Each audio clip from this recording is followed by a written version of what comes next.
Bonsoir et bienvenue pour cette nouvelle édition du journal de la rédaction de TV Fil 78. Le point sur l'actualité locale, voici les principaux titres en images. Retour sur le débat houleux de l'entre-deux tours qui se déroulait hier soir. Vos avis, les réactions des représentants locaux du mouvement En Marche et du Front National à suivre.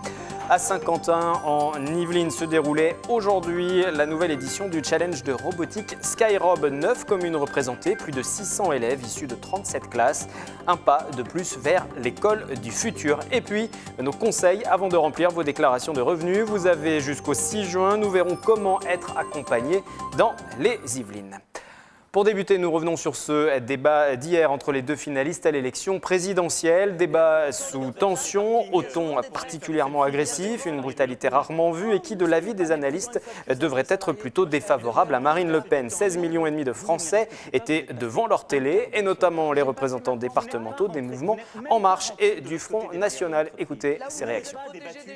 Moi, je pense que c'est un débat qui était nécessaire, parce qu'il a permis vraiment d'éclairer sur les postures des candidats, des deux finalistes. On le voit dès ce matin sur le terrain, beaucoup de gens qui s'étaient mis en retrait, peut-être abstentionnistes, peut-être sur un vote blanc. Je pense qu'ils ont vraiment pris conscience de ce que représentait Marine Le Pen et du danger qu'elle représentait avec son programme, enfin ou plutôt son non-programme. Et que c'était important de voter, même si c'était peut-être pas si Emmanuel Macron n'est peut-être pas leur candidat préféré, il n'avait peut-être pas voté pour Emmanuel Macron au premier tour. Je pense que beaucoup d'abstentionnistes vont changer d'avis. Et je précise que nous n'avons pas réussi à contacter aujourd'hui, à joindre par téléphone le responsable départemental du Front National. Écoutez néanmoins ces quelques réactions de Saint-Quentinois, des propos recueillis par Stéphane Servant et Patrick Jacques de Dixmude ce matin dans les rues de Saint-Quentin en Yvelines. Hyper agressif, il n'y avait rien, il n'y avait pas aucune consistance. Voilà. Donc à partir de là, dur pour faire un choix.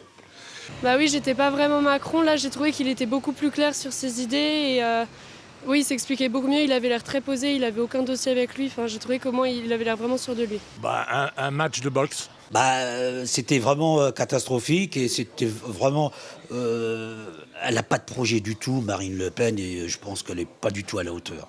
Il s'interrompait sans cesse et les journalistes ne maîtrisaient pas la situation. Marine Le Pen, elle l'attaquait telle une furie. Lui, je crois qu'il a quand même gardé son calme. Nous continuons à parler de cette présidentielle avec un point souvent évoqué pendant la campagne, l'avenir du CICE, le crédit impôt pour la compétitivité et l'emploi. Dans les Yvelines, 610 millions d'euros ont été attribués à des entreprises depuis la mise en place du dispositif en 2013, ce qui va changer en fonction du résultat du scrutin de dimanche avec Nicolas Dandry. Vous le connaissez comme président du MEDEF des Yvelines, Bertrand Decré est aussi directeur d'un supermarché à Fontenay-le-Fleury. Son entreprise bénéficie du crédit impôt pour la compétitivité et l'emploi. En 2016, il a économisé environ 70 000 euros. Nous avons investi essentiellement sur le service, sur les métiers de bouche, boucherie, poissonnerie, fromage coupe. On a fait les travaux cet été, embauché le personnel en septembre.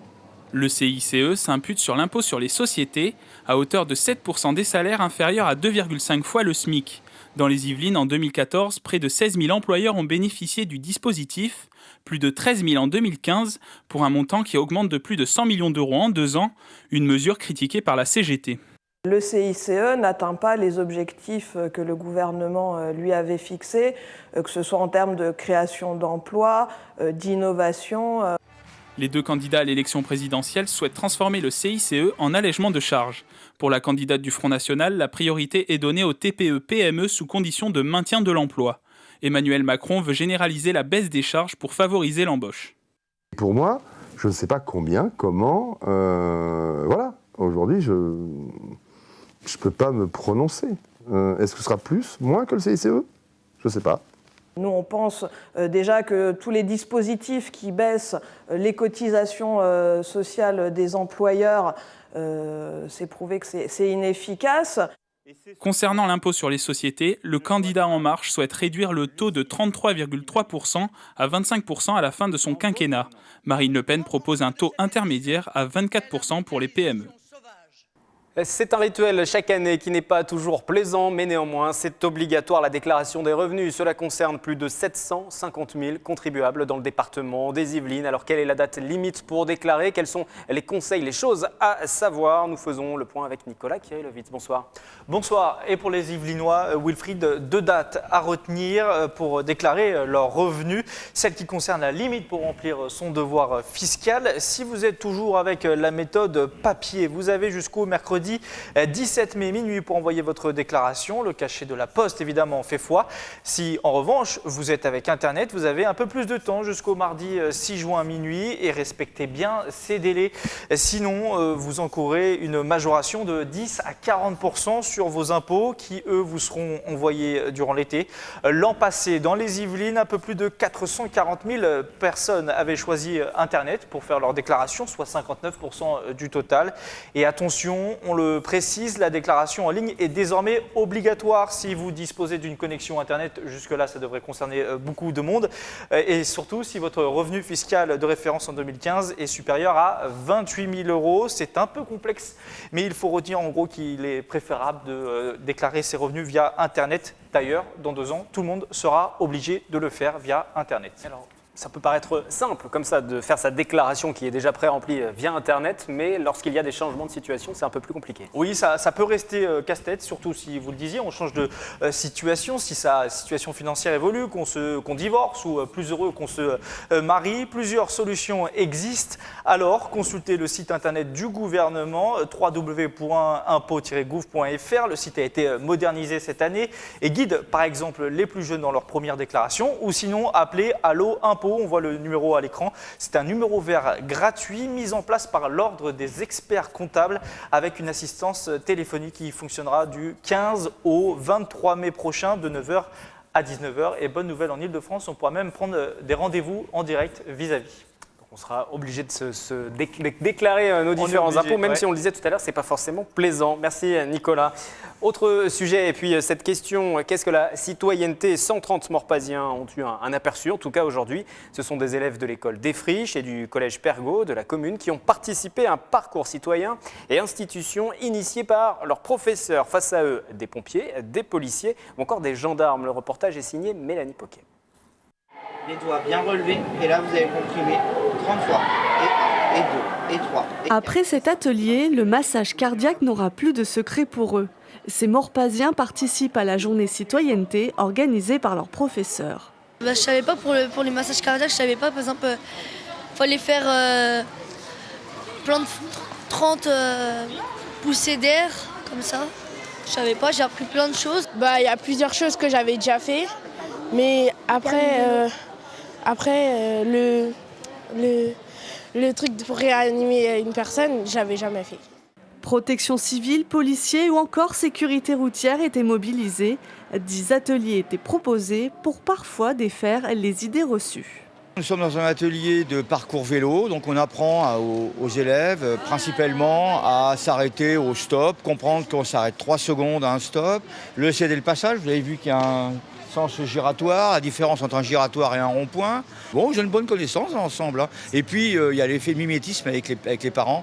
Les parents dans la voiture, les enfants sont des éponges et ils récupèrent bien sûr tout ce que les parents font, bien ou mal. 130 élèves ont été sensibilisés le temps de cette journée pour que la théorie apprise à l'école passe à la pratique. Vous avez dit tout à l'heure, parce qu'il vous oblige à faire quoi le code de la route? À rester en sécurité. À rester en sécurité. Et dans l'actualité du jour également, la salle de spectacle du Prisme à Elancourt transformée en laboratoire d'expérience robotique. Le 2e challenge codage et robotique baptisé Skyrob a mobilisé une vingtaine d'établissements de Saint-Quentin en Yvelines. Le reportage de Camille Lambert. Il a des allures de vaisseau spatial et fait la fierté de ses créateurs. Timio a été entièrement programmé par ses élèves de CE2 de l'école Le Berceau.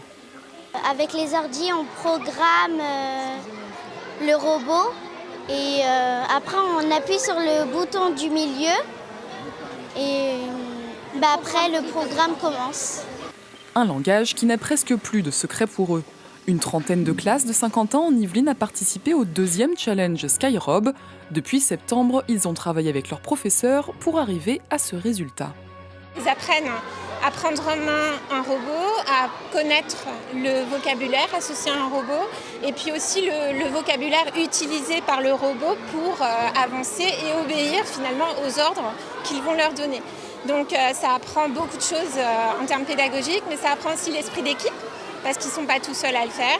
C'est la mécanique, c'est ce qui fait fonctionner leur haut-parleur ou leur mouvement. C'est ça qui me fascine sur les robots, c'est leur mouvement. Après délibération du jury, Dark Timior repart avec le prix coup de cœur, mais chaque équipe a été récompensée pour son investissement. Cette année, plus de 600 élèves sont devenus apprentis ingénieurs. Et pendant que certains se familiarisent avec la profession d'ingénieur, d'autres s'entraînent au rugby avec des athlètes de haut niveau. L'école de rugby de Montfort-l'Amaury a accueilli des joueurs professionnels du top 14 du Racing 92 pour participer à l'entraînement des plus jeunes. Sujet signé Maxime Lemaine pour le conseil départemental des Yvelines. Un mercredi pas comme les autres pour ces jeunes de l'école de rugby de Montfort-l'Amaury qui ont reçu la visite de Xavier Chauveau et Sotala Fasso, 2 joueurs du Racing 92. Ils sont allés voir un peu chaque entraînement, commençant des plus petits jusqu'aux plus grands. Et ils s'amusaient, ils rigolaient et puis voilà. Et là ils sont en séance d'autographe. Située en zone rurale, l'école de rugby de Montfort-l'Amaury existe depuis seulement 9 ans. Elle regroupe des enfants venus d'une quarantaine de communes et dispose déjà de titres départementaux et régionaux. C'est une opération qui est absolument exceptionnelle pour nous, qui fait le bonheur d'abord des enfants, parce que c'est d'abord pour eux qu'on fait tout ça et que l'école existe. Et puis aussi, c'est une source de motivation pour tous les bénévoles qui permettent de faire vivre l'école. Cette rencontre intervenait dans le cadre d'un partenariat entre le département et le Racing 92. Le principe, permettre à des jeunes rugbymen yvelinois de partager des moments privilégiés avec des professionnels du ballon ovale. Nous, ça nous fait toujours plaisir de revenir voir un petit peu comment ça se passe sur les écoles de rugby. Voilà, c'est là qu'on a commencé et donc on se régale à voir les petits jouer et à partager ces moments-là avec eux. Le message qu'on veut leur faire passer, c'est prenez du plaisir. Le rugby est un sport pour tous. Peu importe qui vous êtes, à n'importe quel âge, que vous soyez un garçon ou une fille, si vous vous amusez en jouant au rugby, alors continuez. Chaque année, le département investit 50 000 € dans ce partenariat. Prochaine opération fin août. À l'occasion d'un stage, des cadets yvelinois auront le privilège de visiter le centre d'entraînement du Racing 92. Et pour terminer ce journal, un rendez-vous à noter dans vos agendas. Samedi 6 mai, à partir de 15 h, Vincent Vinel sera en concert au magasin Cultura des Clés-sous-Bois. Son nom ne vous est pas encore familier, mais peut-être avez-vous entendu parler de sa prestation dans l'émission The Voice. Vincent Vinel participe à cette édition. Il réalise un beau parcours. Sa reprise d'Eminem avait séduit les coachs et notamment Mika. Pour découvrir son univers, rendez-vous donc ce week-end au Clés-sous-Bois, samedi à partir de 15 h pour ce concert. Merci d'avoir suivi ce journal. Les programmes se poursuivent sur TV Fil 78. Journal à retrouver en replay sur notre site internet et via notre application mobile. Demain, aux horaires habituels, l'hebdo avec Nicolas Kirilovitz pour l'essentiel de la semaine. Je vous retrouve lundi à partir de 18 h pour une édition spéciale second tour de la présidentielle et l'analyse des résultats dans les Yvelines. Très belle soirée.